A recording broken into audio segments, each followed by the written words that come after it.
Hi, I'm Scott Anderson. I'm the Director of Golf Instruction here at River Oaks Golf Course. And just real quick, I wanted to go over all the clubs in the bag. What do all these clubs mean? What do they do basically? What are the numbers? We'll start here with the irons. The irons are clubs that are shaped kind of like this right here.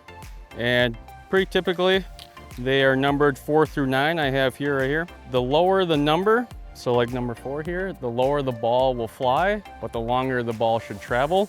Compared to number 9 here, the higher the ball will fly, but the less overall distance it will travel, okay? And then you'll see down here, I have a few clubs that also either have a letter or 2 numbers at the bottom of them. These are called wedges, okay? These are also very common in a lot of people's bags. These clubs have a higher loft to them, meaning that the ball will travel higher in the air, but travel a less overall distance, okay? And then these clubs I have here, these two, this is my driver and this is my 3-wood. Just in general terms, they're called woods, okay?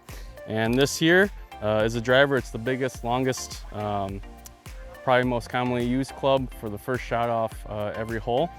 This club right here, if you catch it good, will travel the furthest and usually is the funnest to hit. And then the last club here, everyone should have a putter in their bag, right? That's pretty common.